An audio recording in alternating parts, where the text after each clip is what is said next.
पृष्ठाय भूतले श्रीमते मधुसूदनाय पापजीति नामने नमस्ते मधुसूदनाय भक्तिपाद प्रियाय ते दुर्लभ कृष्ण भक्ति दी अति सर्वकाले राधेश्याम।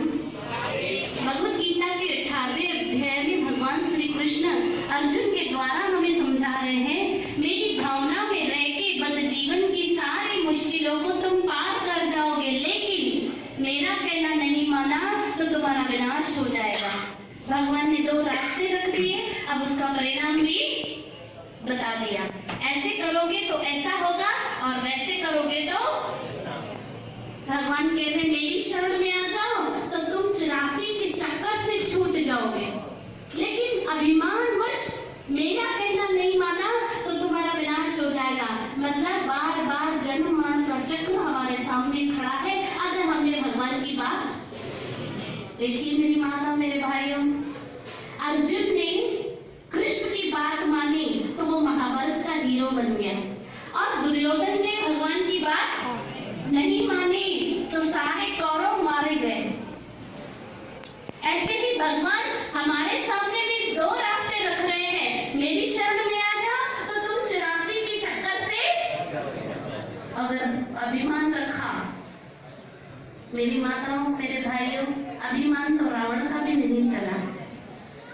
अभिमान तो रावण का भी, रावण कहाँ रहता था? लंका। सोने की हम कहाँ रहते हैं? ईंट और पत्थरों के घर में। सोने की लंका में रहने वाले रावण का अभिमान नहीं चला, हम ईंट और पत्थरों के घर में रहने वालों का चलेगा? रावण के कितने हाथ थे? बोले ना 20, और हमारे पहले के जमाने में 20 हाथ वाला रावण था। आज तो 2 हाथ वाले भी रावण है, घूम रहे कलयुग में। राधेश्याम बोले 20 हाथ वाले रावण का अभिमान नहीं चला, हम 2 वालों का चलेगा? रावण के कितने सर थे? जी बोले ना। हमारा कितना है? एक नहीं, आधा है। आधा घर वालों ने खत्म कर दिया, आधा घर वालों ने। तो 10 सर वाले रावण का अभिमान भगवान के आगे नहीं चला, हम आधे वालों का चलेगा? बहुत सारे लोग छाती पे हाथ मार के बोलते हैं असा 1 करोड़ 20 करोड़े जे बंगले में रहता है। क्या खाक 2 करोड़ के बंगले में रहते हैं? वहां पे तो कॉकरोच भी रहते हैं, वहां पे तो चूहे भी रहते हैं। हमें तो अपने बंगले का मेंटेन करना पड़ता है, लेकिन मच्छर तो मुफ्त में आपका खून पीते हैं। राधेश्याम बोले। बहुत सारे लोग बोलते हैं असम तक 50,000 के बिस्तरे पे सोना लाखों रुपए, बाथरूम में लोगों का लाखों रुपए का होता है। वो बाथ टब होता है और शॉवर में से ऐसा पानी निकलता है कि इंसान के शरीर पे वो पानी पड़े तो गुदगुदी हो। लाखों रुपए के तो बाथरूम में लोग नहाते हैं, लाखों रुपए के बिस्तरों में सोते हैं। मुझे ऐसा लाखों रुपए के बिस्तरे तो सोना आए। राधेश्याम बोले क्या खाक 50,000 और 1 लाख के बिस्तर पे सोते हो? कुत्ता तो हर रोज 5 लाख की गाड़ी के नीचे सोता है, कभी तो नीचे नहीं, कार के ऊपर भी सोता है, 10-10 लाख की कार के ऊपर सोता है। आपका तो एक ही बिस्तरा होता है, कुत्ते का तो रोज अलग अलग बेड होता है। राधेश्याम बोले मैं अपने भाइयों से पूछती हूँ आप दुकान पे क्या लिखवा के रखते हो? गिराक ही हमारा भगवान है, दुकान ही हमारा मंदिर है, गिराक का संतोष ही हमारा प्रसाद है, लिख के रखते हो ना? और जब वो गिराक आपकी दुकान पे आता है आप 10-10 बार बोलते हो साईं चाय अच्छे, साईं थदो अच्छे, बोलते हो कि नहीं? चाय का है बेन थदो अच्छे, बेन चाय अच्छे, ये दिसो, एक कपड़ो दिसो, एक ये दिसो। 10 बार साईं साईं साईं साईं करते हैं उस गिराक को, जबकि उस गिराक से कितने मिलने वाले होते हैं? बोले ना 500, 1000, 2000, 5000। अरे जो गिराक से, जिस गिराक से 500, 1000 मिलने वाले होते उसको 100 बार साईं साईं बोलते, लेकिन आपकी दुकान पे गिराक भेजने वाला कौन है? उसको 1 बार भी साईं साईं करने को हम तैयार।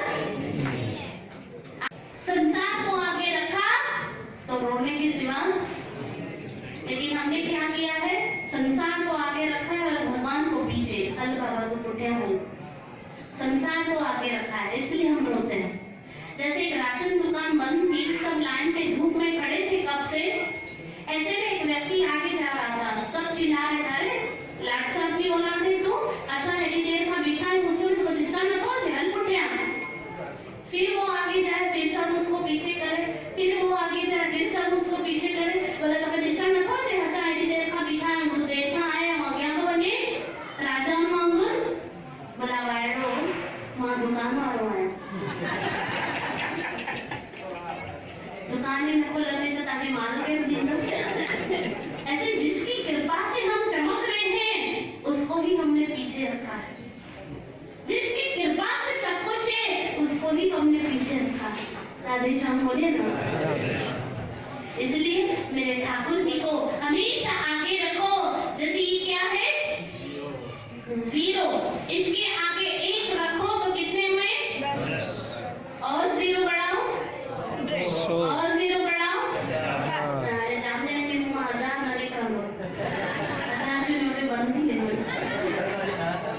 और एक 0 बढ़ाओ 10,000। ये 0 की कीमत बढ़ती जाएगी, किसके कारण? 1 के कारण। लेकिन इस 1 को पीछे रखो, 0 बढ़ाओ, कीमत उसकी बढ़ेगी, वो 0 का 0। ऐसे मेरी माता, मेरे भाइयों, हम सब शून्य है, 0, उस परमात्मा को अपने जीवन के आगे रखो तो आपकी भी कीमत बढ़ेगी। हमने भगवान को पीछे रखा है, हमारी कोई कीमत नहीं है, इसलिए तो बोलते हैं अच्छा फसल में तो घर में हल नहीं आए। मेरे परमात्मा को हमेशा आगे रखो, उस हिसाब से आप भाग्यशाली हो, इस सत्संग में आए हो। और कहते हैं जनता जिसे चुनती है वो संसद में जाते हैं, मंत्री बनते हैं। जनता जिसे चुनती है वो संसद में जाते हैं, जनार्दन जिसे चुनते हैं वो सत्संग में आते हैं। गंगा में बैठे हो, नहीं तो कई लोगों को मरने के बाद भी गंगा नसीब नहीं होती। जैसे एक कथा मुझे स्मरण हो रही है, एक अम्मा थी, बहुत ही खतरनाक टाइप की थी। अब कैसी थी, अब बच्चे रोएंगे, जारी बात है, बहू को 2 बच्चे थे, एक को उठाए तो दूसरा रोए, दूसरे को उठाए तो पहला रोए। तो सास बोलने लगी, बस वहाँ ठाकुर जी पहले कहीं मारन में राधे श्याम बोले असा 8 बारन के संभाले का वजह से 8 बारन के एक तुषार हनुमान हुई, हनुमान भी हिते राधे श्याम बोले। तो ऐसी खतरनाक टाइप की माता थी जो अपनी बहू के नाक में दम करती। राधे श्याम बोले। अब वो ताने मारती, वहाँ पाकिस्तान में वो नियम हेडा वड्डा पल्ला खाएंगे में इतनी ताकत होगी हुई मुखे तुझे सौरे जो हथ मोड़े चली हुए। राधे श्याम बोले बेचारे जो मुंह में आवाज नहीं करत हो, इतनी ताकत मुखे। ऐसी खतरनाक टाइप की अम्मा मर गई तो सबों को तंग करती थी, मर गई तो बच्चों ने सोचा अम्मा सबने ने तंग कर, मम्मी सबने ने तंग कर करो गया तहाड़े ने जो उद्धार किए थे। तो महाराज ने बोला अब अम्मा की अस्थियां सीधे हरिद्वार लेके जाना, वो राजधानी एक्सप्रेस में जो नॉन स्टॉप ट्रेन चलती है, मतलब अम्मा एडे उडे हली बने मतलब अम्मा एडे उडे हली बने सीधा नॉन स्टॉप हरिद्वार मठी वंजो जगह राजधानी एक्सप्रेस हल गया। अब उस जमाने में थोड़ी छूछाट करने की आदत होती, हड्डियों को ऐसे कैसे लेके जाए, तो एक टिफिन में भर दिया हड्डियों को, बच्चों ने टिफिन में हड्डियों को भर दिया। अब गया बेटा, एक बेटा गया हरिद्वार के लिए निकला। अब दिल्ली पहुंचा वो रात को, बोला सुबह जो हरिद्वार में ना हमारे रात थी भैया, तो बोला दिल्ली में मेरा एक मित्र रहता है, रात को उसके घर में ठहरता हूँ। अब उसकी जो मित्र की पत्नी थी मुझे फ्रेंड आया हुआ सुबह टाइम हली वेंदो, बोला मां नौकर माया हेडी मन तांजेरा फुलका बचाई न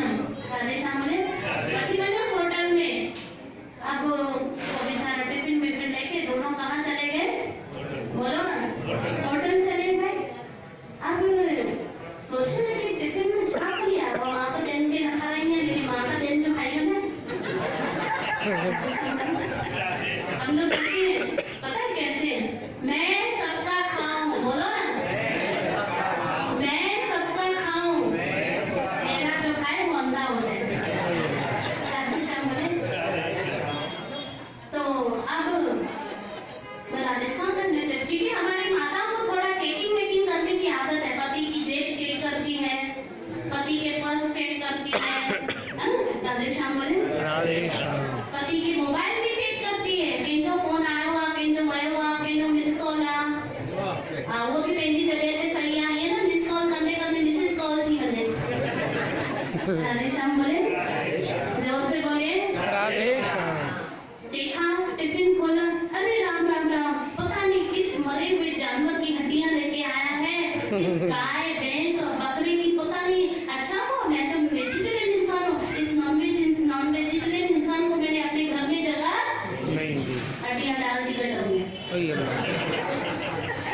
राधे श्याम बोले और टिफिन बंद करके रख दिया। अब जब सुबह ये दोनों आए, टिफिन बोला, अम्मा रातों रात हल्की की थी भाई। राधे श्याम अम्मा कह रही योगा वोगा करे ना, शादी को मथे भी न दे रहा, पहले योगा करे हल्की थी बनिया। राधे श्याम बोले रातों रात हल्की की थी भाई। टिफिन खोला, मुझे माँ मिल गई।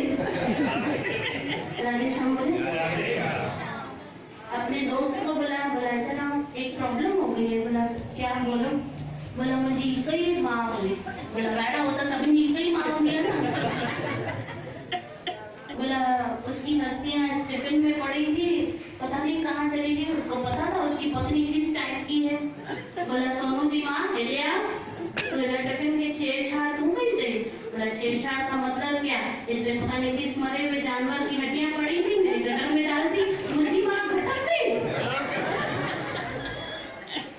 चल यार ढूंढते मेरी माँ की एक ही माँ थी, इकलौती सिक्की लगी माँ थी, उसका उद्धार होना जरूरी, उसकी हड्डियां हरिद्वार तक पहुंचना। बताना ये चाहती हूँ कि आप जीते जी हरिद्वार में बैठे हो, ये सत्संग हरि का द्वार है। ये सत्संग क्या है, हरि का द्वार। राधे श्याम बोले। तो अब जो है सोचा, ढूंढा हड्डियां नहीं मिल रही थी। अब वो गटर में हड्डियां डालते डालते कहीं एक इतनी सी आधी सी हड्डी बच गई। राधे श्याम बोले, जोर से बोले और जोर से बोले। इंसान को जिस अपने हड्डियों के ऊपर अभिमान होता है ना, उस हड्डियों का क्या होता है जरा सुनना।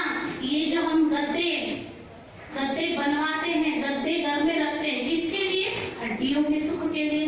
ये डाइनिंग टेबल रखते हैं, किसके लिए, हड्डियों के सुख के लिए, है ना। राधे श्याम बोले। ये बाथ टब में सो के हम स्नान करते हैं, वो किसके लिए, हड्डियों के सुख के लिए। साधन जमा करता है, किसके सुख के लिए, हड्डियों के सुख के लिए। अब जब इंसान मरता है तो सच सच बताना, हमारे घर में अगर कोई मरता है, चला जाता है, तो उसकी हड्डियां मन पे हाथ रख के बताना, क्या बेडरूम में रखते हैं, नहीं, हॉल में रखते हैं, नहीं, बाथरूम में रखते हैं, नहीं, किचन में रखते हैं, नहीं। अरे गर्व अभिमान तो उस बकरे को होना चाहिए जो बोलता है तुंजू हड्डियों तो घर में, लेकिन मुंजू हड्डियों फ्रिज में रखी हुई है। अभिमान तो उस बकरे को होना चाहिए कि जिसकी हड्डियां, बाप की हड्डियां घर में नहीं रखते, लेकिन बकरे की हड्डियां फ्रिज में रखते हैं। तो आप मुझे बताना, बाप बड़ा या बकरा बड़ा? बाप बड़ा या बोलिए ना, बाप बड़ा या बकरा बड़ा? राधे श्याम बोले। राधे श्याम। माँ की हड्डियां घर में नहीं रखते, लेकिन मुर्गी की हड्डियां फ्रिज में रखते हैं। तो माँ बड़ी है, मुर्गी बड़ी? राधे श्याम बोले। आप खुद बोलो, खुद तय करो। तो जिस हड्डियों के सुख के लिए हम सब कुछ करते हैं, वही हड्डियां हमारे घर में रखने को तैयार। अरे हमारी लाश भी रखेंगे ना, वहां पे भी गंगा जल छिड़केंगे। किस चीज पे हम अभिमान करते हैं, किस चीज पे हम घमंड करते हैं? राधे श्याम बोले। इसलिए उस हरि की शरण ले लो। आज भी तेरा आसरा, कल भी तेरी आस। आज भी तेरा आसरा, कल भी तेरी आस। इसलिए अभिमान त्याग के भगवान की शरण में आ जाओ, क्योंकि आज नहीं तो कल उसकी शरण में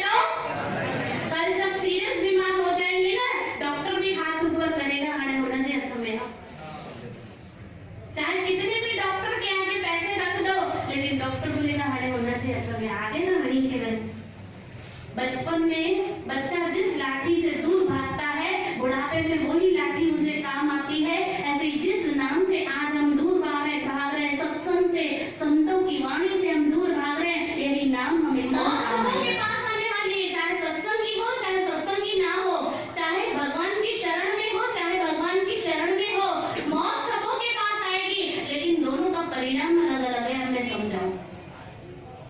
बिल्ली अपने बच्चे को कैसे पकड़ती है? मुंह से। लेकिन उसका क्या करती है? एक घर से दूसरे घर से 7 घर घूमती है ना बिल्ली, सुरक्षा से अपने बच्चे को पहुंचाती है। लेकिन वही बिल्ली चूहे को भी पकड़ती है। कैसे? मुंह से। लेकिन उसका क्या करती है? खाके विनाश कर देती है। ऐसी बिल्ली रूपी मृत्यु मेरी माताओं, मेरे भाइयों, सबों के पास आने वाली है। लेकिन जो भगवान की शरण में जिसने भक्ति की, भगवान को समय दिया है, उसको बिल्ली के बच्चे की तरह पकड़ के इस लोक से उस लोक में सुरक्षा से पहुंचाया जाएगा। लेकिन जो कभी भगवान के लिए समय ही नहीं निकालते, पाप आचार में ही लगे हुए हैं, उनको बिल्ली रूपी मौत तो आती है, लेकिन वो कैसे? चूहे को जैसे पकड़ा जाता है और खाकी बिल्ली विनाश कर देती है, ऐसे पापियों को मौत पकड़ती है लेकिन नरक में घसीटती है। अब आपके ऊपर डिपेंड करता है। मैं आपसे पूछूं, आपको बिल्ली के बच्चे जैसी मौत चाहिए या चूहे जैसी? बहुत सारे लोग बोले न्याणे सही ऐसा पुठा भैया, न्याणे थोड़ी मरना से ऐसा। राधेश्याम बोलो, जोर से बोलो। अब देखो, सच्ची बात इंसान को कड़वी लगती है और झूठी बात पे इंसान हंसता है। किसी को बोलो अम्मा तुझी लंबी उम्र थे, बोले बेटा तुझे मुंह में घी शक्कर, और बोला अम्मा तो सुबह ने मरण वाली, बोला कारो मुंह थी तुझो ये सोती जे माछो मरा माता डायन के मारे को मरो ना। राधेश्याम बोलो। हाँ, कई ऐसी बूढ़ियां भी होती है, बूढ़ी अम्मा है जो खतरनाक टाइप की होती है, जिसके लिए अभी हम बात कर रहे हैं। खुद सुखमणि तो पढ़ती है लेकिन दूसरों को सुख से नहीं रहने देती है। सुखमणि तो पढ़ती है लेकिन लोगों को सुख से। चंगी तरह हरिद्वार ताईं सुरक्षा सां ये पहुंचायो, ये विसर्जन कयो, ये परवान कयो। एक काम करता हूँ, वापस गांव जाता हूँ, अपने भाइयों को सब बता देता हूँ। भाइयों के साथ फिर अम्मा की हड्डियां, ये हड्डी जो बची है उसको तो कम से कम इतनी हड्डी से वो तो जाए गंगा में, अम्मा को क्या मिले? सदगति मिले, मोक्ष मिले, अम्मा का उद्धार हो। वापस गांव आया, पूरी बात बता दी। राधेश्याम बोलो। बोला अब इतनी सी हड्डी बची है, बोला एक काम करो, पहले ये बताओ, इधर आओ बेवकूफ, तुमने किसमें डाली थी अम्मा की हड्डियां? बोला टिफिन में। बोला इस बार प्रोग्राम कैंसिल, इस बार जो है वो सोने की डब्बी में डालेंगे। किसमें? बोला आने टुकड़ों बच्चों आने चूरो कर, छाकर इसका चूरा करते और वो सोने की डब्बी में डाल के सुरक्षा से अम्मा को विसर्जन करके आते हैं। राधेश्याम बोलिए, जोर से बोलिए, और जोर से बोलिए। ये सब आपको जीते जी मिल रहा है, मरने के बाद कोई भरोसा नहीं। मरने के बाद पाठ साहब रखेंगे, घर वालों को, बच्चों को पाठ साहब सुनने का भी टाइम, वो पाठी बेचारा खुद ही पढ़ता है और खुद ही सुनता है। उस हिसाब से हमारे बाप को नहीं, पाठी के बाप को मुक्ति मिलनी चाहिए। राधेश्याम बोलिए। हमारे बाप को नहीं, पाठी के बाप को मुक्ति मिलनी चाहिए। मरने के बाद तो कई लोगों को अपने माँ बाप की तिथियां भी याद नहीं होती है। राधेश्याम बोलिए। अब मरते होते हैं उस समय दान करवाते हैं। अम्मा है 500 नोट ते हाथ लाए, गरीबन के चावल ते हाथ लगाए। अम्मा भी होशियार, भला माँ सस्तन चावल में थोड़ी मरना, बासमती चावल खड़ी जो तो मरना। राधेश्याम बोलो। तो मरने के अब जब अंत समय आता है तब हम सब करते हैं, लेकिन जब तक शरीर में शक्ति है, जो है ताकत है, तब हम कुछ करने को तैयार। अब जब समय हाथ से निकल जाता है तब सब करते हैं। अब पछतावा क्या होता है जब चिड़िया चुग गई, फिर तब संतों को बुलाओ, ये करो वो करो। अब क्या, अब खेल समाप्त होने वाला था। राधे श्याम बोले, जोर से बोले। इसलिए अब बोला चूरा करके वो डब्बी में डाल देते हैं। अब उनकी पत्नियों ने बोला आशा के तो गुनाह गए, आशा भी हरिद्वार लदाख है, और उसमें से जो है वो छोटी बहू की अभी नई शादी हुई थी, छोटी बहू नई आई थी, बोला है ना जो भी हरिद्वार थी बहन दो नंदी मुआ जो पांचों देवरानियां जेठानियां और पांचों भाई सब चले कहाँ, बोलो ना। बताना ये चाहती आप जीते जी हरिद्वार में बैठे हो, लोगों को मरने के बाद भी गंगा नसीब, इस कथा से समझेंगे। अब पहुंचे, आपको पता है पुरुष अलग से पूजा करवाते हैं और माताएं अलग से स्नान करती हैं। तो पुरुष वो भाई सब हड्डियों की पूजा करवाने में लग गए। अब ये माताएं अलग से स्नान कर रही थी। अब उस घर की जो छोटी नई बहू थी उसको जरा शर्म आ रही थी, तो पुल के नीचे खड़े रहकर स्नान कर रही थी। ऐसे में इन लोगों ने पूजा की और डब्बी को परवान सब वापस गांव में आ गए। बहुत बड़ा भंडारा किया, ये वो संतों को बुलाया, पूरे गांव को खाना खिलाया। अब आपको पता है हमारी माताओं को थोड़ा इधर उधर करने की बहुत ही आदत है। राधे श्याम बोले, जोर से बोलो। असांजी माताउनि खे अगर CID में विझूं ना, एक ॾींहं में केस सॉल्व करे छॾींदा, एक ॾींहं में केस सॉल्व। तो सब गांव की माताएं आपस में बैठी थी। बोला कौन गया था हरिद्वार? बोला हम पांचों देवरानी जेठानियां गई थी हरिद्वार। बोला बताओ तो सही माँ गंगा का अनुभव कैसा था? सबों ने कहा बहुत अच्छा था। उस घर की पांचवी जो छोटी नई बहू थी बोले लगी मूंखे तो जाम सुठो अनुभव थियो माँ गंगा जो। बोला छा थियो? राधे श्याम बोलो। बोला छा थियो? मां हुते सनान पई कयां त मूंखे हिकु सोने जी दॿी मिली। राधे श्याम बोलो। बोला क्या किया? बोला लेके आ गई वापस। वो 5 जो गंजे बने थे ऐसे सर पे हाथ मारा। बोला अम्मा वापस राजकोट अची वई। राधे श्याम बोलो। हरे कृष्णा हरे कृष्णा हरे